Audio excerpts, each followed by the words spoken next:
और अब की बार तो सावन भी है और अधिक मास भी है।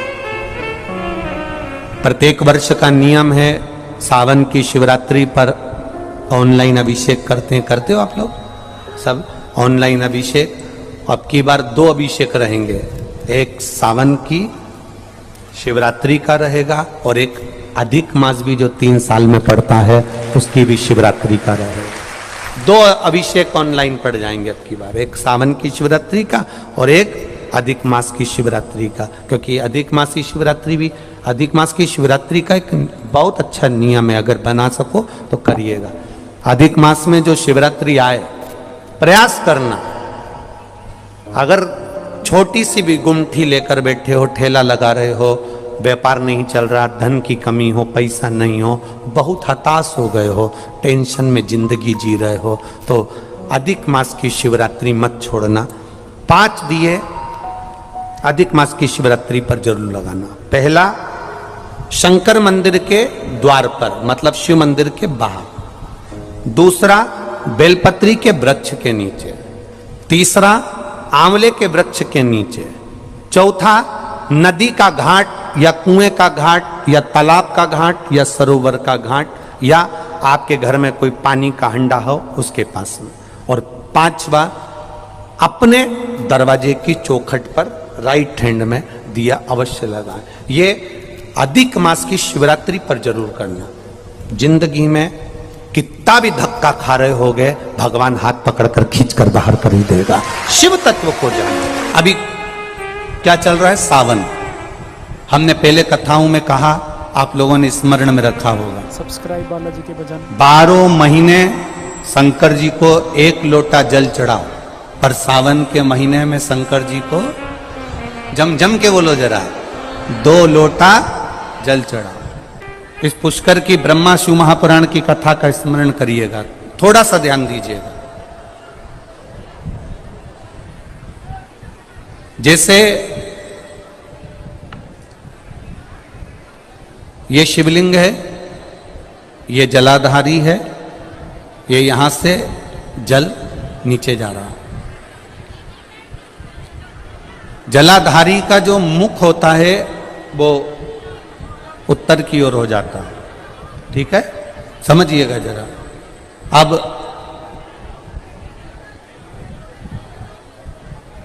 अगर मान लो लड़का 35 साल का हो गया, 36 साल का हो गया, बेटी की शादी नहीं हो रही, 35 साल हो गए, 36 साल हो गए, 40 साल हो गए, देवर देव की शादी नहीं हो रही है, किसी की शादी नहीं हो रही है, तो उसको समझना है सावन के महीने में आप जो 2 लोटा जल लेकर जा रहे हो, उस जल को जहां जलाधारी से पानी बाहर बह रहा है, जहां जलाधारी से, जैसे ये शिवलिंग है, ये गोल जलाधारी, यहां से पानी बह रहा है, तो जल चढ़ाते समय जब आप जल को समर्पित करेंगे दोनों लोटे से, तो धार यहां से लगाते हुए धार को आपको इस शिवलिंग पर पूर्ण समर्पित करना है।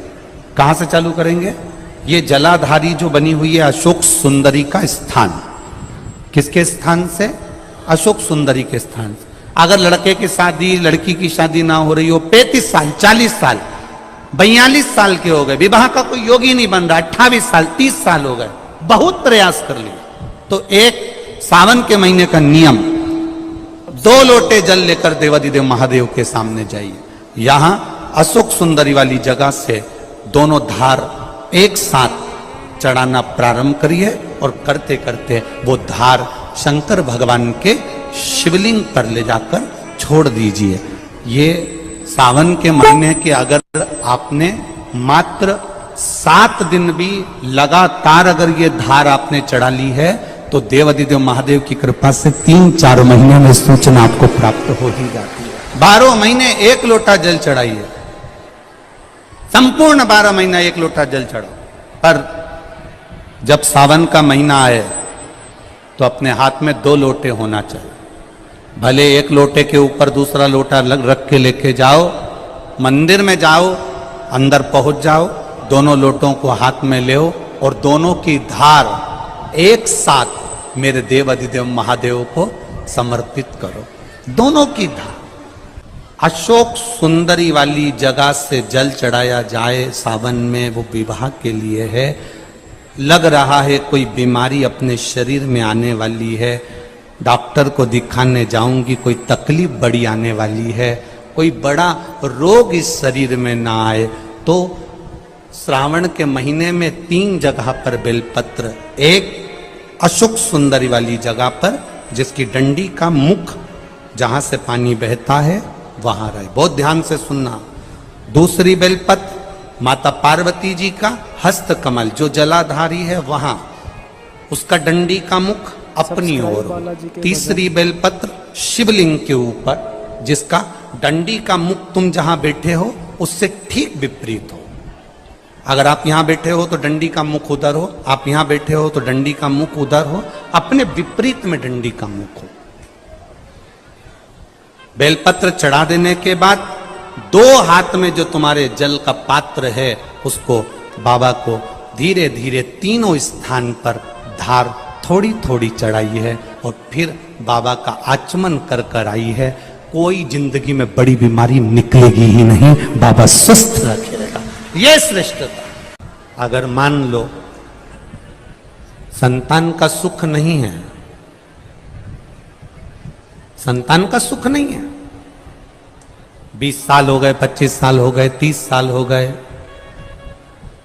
संतान का अगर सुख नहीं है तो शंकर का कोई भक्त मिल जाए, शिव का कोई उपासक मिल जाए, या कोई ब्राह्मण देव वेद शास्त्र का ज्ञान रखने वाले, अपने जीवन को सार्थकता में सात्विकता में जीने वाले, ऐसे ब्राह्मण को जोड़े से उनके बच्चों के साथ बेलपत्री के पेड़ के नीचे भोजन करा देना, खीर खिला देना, और उस खीर के भाग को पति पत्नी दोनों अवश्य पाना, उससे संतान का सुख भी मेरे बाबा प्रदान कर देंगे। सफेद आंकड़े की जड़ का प्रयोग करो, तुम रुका जी वाला, और साथ में ये भी प्रयास करिए। देव ऋषि नारद ने 3 सूत्र भगवान शंकर को प्राप्त करने के बताए। जरा बहुत ध्यान से सुनना। देव ऋषि नारद ने 3 सूत्र भगवान शंकर को प्राप्त करने के बताए। पहला, शिवालय तक जाइए, शंकर को रिझाने का प्रयास करिए। मंत्र चाहे नमः शिवाय जप लो, ओम नमः शिवाय जप लो, डीले कम करो, नमः शिवाय जपो, ओम नमः शिवाय जपो, चाहे श्री शिवाय नमस्तुभ्यम जपो, चाहे महामृत्युंजय मंत्र जपो, चाहे राम कहो, चाहे कृष्ण कहो, तुम्हारी मर्जी पड़े, उसका भजन करो। दूसरा,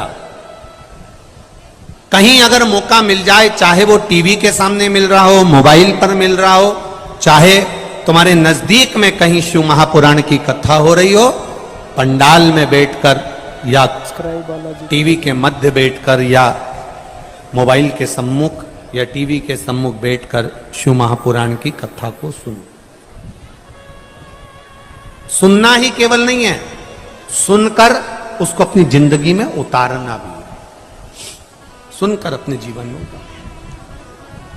और तीसरा, अगर बन सके कहीं शंकर भगवान की कथा चल रही हो, शिव महापुराण की कथा हो रही हो, और जो शिव गण आए हों, कथा सुनने के लिए जो शिव भक्त आए हों, कथा श्रवण करने के लिए जो शंकर के गण आए हों, शिव भक्त आए हों, उनको बन सके तो कुछ या पानी पिलाकर, शरबत पिलाकर, भोजन कराकर मुख उनका झूठा अवश्य कराएं, उससे हमारे यहाँ की बरकत कभी समाप्त नहीं हो। सब्सक्राइब बालाजी के भजन, like and share. Thank you.